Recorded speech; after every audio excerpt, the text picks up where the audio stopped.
नमस्कार दोस्तों। आज का सवाल है मुक्ति और मोक्ष मरने के बाद प्राप्त होता है या जीवन में रहते हुए हम मोक्ष या मुक्ति को उपलब्ध हो सकते हैं, प्राप्त कर सकते हैं। तो चलिए आज इस पे बात करते हैं।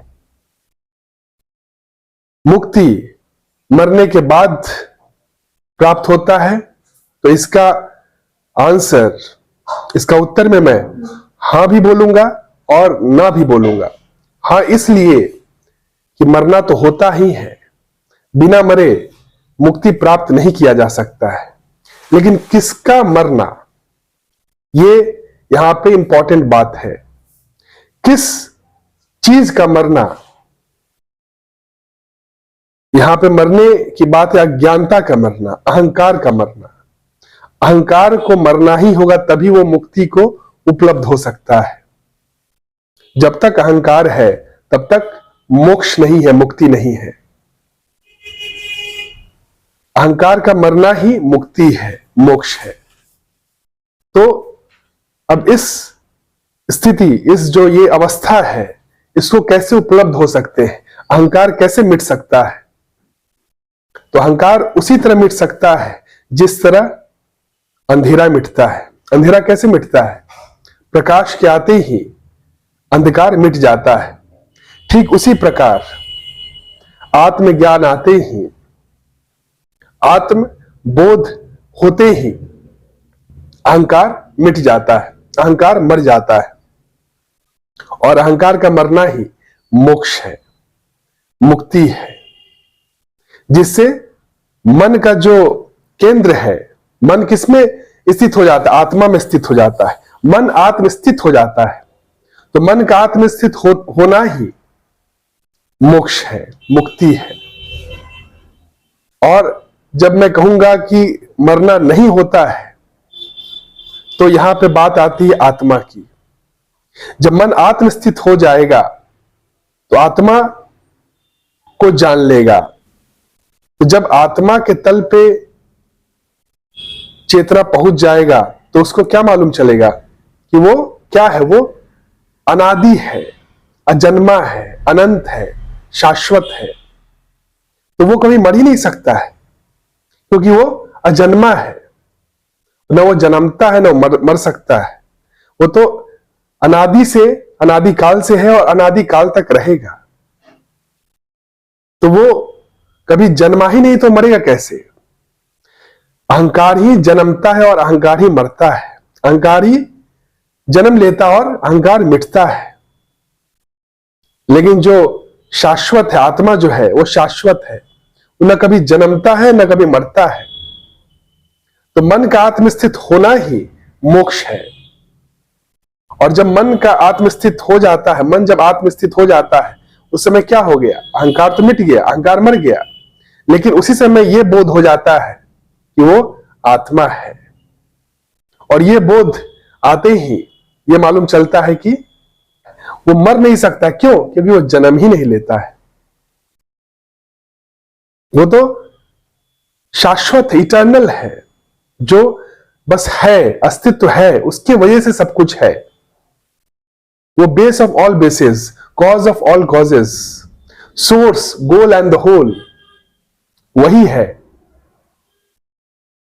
तो फिर वहां पे क्या होता है कि मालूम चलता है कि उसके लिए मरने की जरूरत नहीं है, मरता सिर्फ अहंकार है।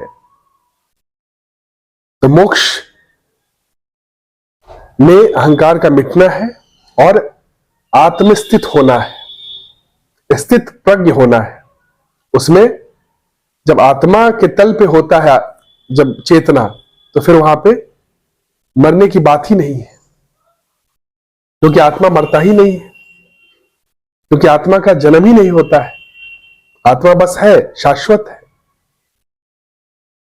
जिस तरह से समुद्र है, उसकी वजह से लहर है, तो लहर तो बनता है और मिटता है, लेकिन समुद्र तो है, समुद्र का पानी तो है, शाश्वत है। उसी तरह आत्मा जो है वो शाश्वत है। वो कभी ना जन्मता है ना कभी मरता है। इसीलिए मुक्ति जो है, मोक्ष जो है, वो जीवन के अंदर ही मिलता है। जीवन में रहते हुए ही हम मोक्ष को उपलब्ध हो सकते हैं, मुक्ति को उपलब्ध हो सकते हैं। कब? जब हम मुक्ति की चाह करें। अभी हम लोग क्या करते हैं? मुक्ति को छोड़ के सिर्फ उसके अलावा हम और कुछ चाहते हैं, बहुत कुछ चाहते हैं, लेकिन मुक्ति के अलावा चाहते हैं, और इसीलिए मुक्ति नहीं मिल पाता है। जिस तरह से जेल में आप हो, कैद हो, कोई इंसान कैद है और वह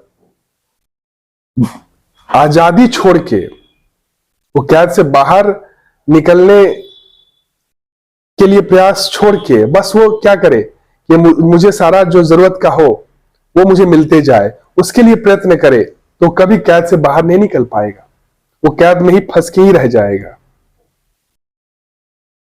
कैद से बाहर निकलना ही एकमात्र गोल है। बाकी जो भी आपको मिल रहा है साधन, वो एक माध्यम है, मतलब साधन है। साध्य क्या है? मुक्ति, मोक्ष। तो जीवन के अंदर जो भी मिल रहा है वो सिर्फ साधन है। किसके लिए? मोक्ष के लिए, जो कि जीवन में ही मिलेगा, जीवन के पार नहीं। और जितने भी महापुरुष हुए हैं, जितने भी बुद्ध हुए हैं, महावीर हुए हैं, वे सब जीवन के अंदर ही, जीवन में होते हुए वो मोक्ष को प्राप्त किए। जब तक आप शरीर में हो तभी आप मुक्ति को उपलब्ध हो सकते हो। शरीर जब नहीं है, शरीर का मिटना, शरीर के मिटने की बात नहीं है यहां पे, अहंकार, अज्ञानता की मिटने की बात है। अहंकार और अज्ञानता के मरने की बात है। शरीर मिट गया, शरीर अगर मर गया तो फिर तो वहां पे फिर पुनः जन्म होता है। तो उस स्थिति में आप फिर से जो लहर बनेगा, फिर वो बंधन में ही रहेगा। तो वो मोक्ष को कैसे प्राप्त करेगा? मोक्ष को प्राप्त करने के लिए वो जीवन में जो मनुष्य शरीर मिला है वो साधन है। साध्य क्या है? मोक्ष। मोक्ष को प्राप्त करना ही एकमात्र गोल है, एकमात्र लक्ष्य है मनुष्य जीवन का। लेकिन अज्ञानतावश हम लोग फंस के रह जाते हैं माया में और मुक्ति की खोज ही नहीं करते हैं, और ये समझते हैं कि मुक्ति तो जीवन के बाद है, जीवन के अंदर नहीं है। लेकिन बात यह है कि जीवन के अंदर ही, जीवन में रहते हुए ही मुक्ति है। कितने लोग समझते हैं कि जीवन के बाद मोक्ष है, तो फिर क्या होता है? फिर वो जीवन, जन्म मरण का चक्र जो है चलते रह जाता है, वो खत्म होने वाला नहीं है। क्योंकि फिर जन्म होता है, फिर बंधन होता है, और उस बंधन में फिर भोग विलास में लगता है आदमी, और उसमें संतुष्टि तो प्राप्त कर नहीं पाता है, क्योंकि बिना मोक्ष के शांति मिल ही नहीं सकता है, आनंद मिल ही नहीं सकता है। वो डिजायर्स रहेगा ही, और फिर डिजायर्स जब मरता, शरीर जब मरता है, तो फिर वो डिजायर्स जो रहता है वो फिर जन्मता है, दूसरा बॉडी, दूसरे बॉडी, जो भी उस समय जो चेतना होता है, उस चेतना के अनुसार फिर दूसरा बॉडी वो प्राप्त करता है, और फिर वो उसका साइकिल जो है स्टार्ट हो जाता है वहां से। तो फिर ये जन्म मरण के चक्कर में फंस के रह जाता है। जीवात्मा मुक्त नहीं हो पाता है। उसका एकमात्र कारण है कि वो मोक्ष और मुक्ति को टालते रहता है। वो ये समझता है कि जीवन के बाद मोक्ष है, जीवन के बाद मुक्ति है, और ऐसे करते करते उसको मोक्ष नहीं मिल पाता है। वो जो इतना प्रीसियस, इतना महत्वपूर्ण जीवन जो कि मनुष्य जीवन मिलता है, बहुत ही मुश्किल से मिलता है, जो चढ़ाई है चेतना का नीचे से लेके ऊपर, उसमें मनुष्य जो शरीर मिला है वो हाईएस्ट जो चेतना है उसको मिला है। जो जानवर से ऊपर चेतना आता है उसको मिलता है, और उस चेतना का एकमात्र गोल होना चाहिए कि मुक्ति। मुक्ति कैसे मिले, मोक्ष कैसे मिले, और उसके लिए प्रयास करना चाहिए। बाकी सारा कुछ जो है वो साधन है। साध्य किसको बनाना चाहिए? मुक्ति को, मोक्ष को। लेकिन अज्ञानतावश लोग जेल में जो साधन है उसी को साध्य बना लेते हैं।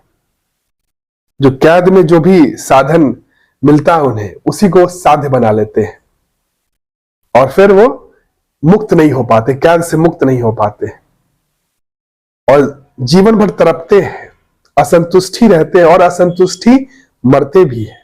और फिर अगले जो साइकिल में जन्म होता है उनका, और फिर ऐसा ही साइकिल चलते जाता है। कर्म बंधन यही है। डिजायर्स कभी खत्म नहीं होता, पूर्णता कभी प्राप्त नहीं हो पाता है। पूर्णता प्राप्त होने के लिए वो चाह होना चाहिए और सिर्फ एकमात्र चाह, मुक्ति, मोक्ष। और बाकी सारा जो है उसके लिए साधन होना चाहिए। साध्य क्या होना चाहिए? मोक्ष, मुक्ति। जेल में हम बैठ के सिर्फ खाने पीने का संसाधन, कैद में अगर कोई आदमी है तो वो उसे ये नहीं देखना चाहिए कि हम को सारा संसाधन मिलते रहे, खाना पीना हमें अच्छा मिलते रहे, बस मैं कैद में कोई बात नहीं। वहां पे वो आनंद बंधन में ही रहेगा, वो आनंद की प्राप्ति नहीं हो पाएगी, पूर्णता की प्राप्ति नहीं हो पाएगी, गुलाम ही रहेगा जब तक कि वो कैद से बाहर होने का नहीं सोचेगा, बंधन से मुक्त हो जाए। और वो आत्मबोध से ही हो सकता है। बिना आत्मबोध के मुक्ति इम्पॉसिबल है, हो ही नहीं सकता है। जैसे कि अंधकार को मिटाना बिना प्रकाश के असंभव है, उसी तरह अहंकार को मिटाना बिना ज्ञान के, आत्मबोध के असंभव है। और बिना अंधकार, अहंकार को मिटाए मोक्ष मिल ही नहीं सकता है। अहंकार का मरना ही मोक्ष है, मुक्ति है। वो जीवन के अंदर ही मिलता है, जीवन के बाहर नहीं है। जीवन जो रूपी शरीर मिला है उसका सदुपयोग करके, उसको साधन बना के, साध्य किसको बनाना है? मोक्ष, मुक्ति को। जित महावीर, बुद्ध, कृष्ण, राम, रामकृष्ण, विवेकानंद, ये सब महापुरुष जो हुए हैं वो सब जीवन में रहते हुए ही मुक्ति को प्राप्त किए हैं, मोक्ष को प्राप्त किए हैं। जीवन के बाहर मुक्ति नहीं है, मोक्ष नहीं है। वो तो साइकिल है, फिर साइकिल रिपीट होते जाएगा, होते जाएगा और वो साइकिल कभी रुकता नहीं है। वो जन्मों जन्मों से चलते आ रहा है और चलते रहेगा। वो साइकिल जो साइकिल है बर्थ और डेथ को ब्रेक करके बाहर निकलना ही मुक्ति। और कैसे हो सकता है? वो होने के लिए एकमात्र चाह होना चाहिए, मुक्ति, मोक्ष। मुक्ति और मोक्ष वो आत्मबोध से ही होता है। और बिना गुरु के मिले न ज्ञान, और बिना गुरु मिटे न भेद।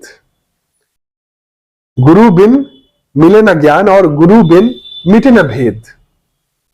गुरु ही आत्मा और परमात्मा में जो भेद है वो मिटाता है, खुद में खुदा को दिखाता है। और जब तक खुद में खुदा नहीं दिखेगा तब तक मोक्ष नहीं मिलता है, मुक्ति नहीं मिलता है, तब तक पूर्णता नहीं मिलता है।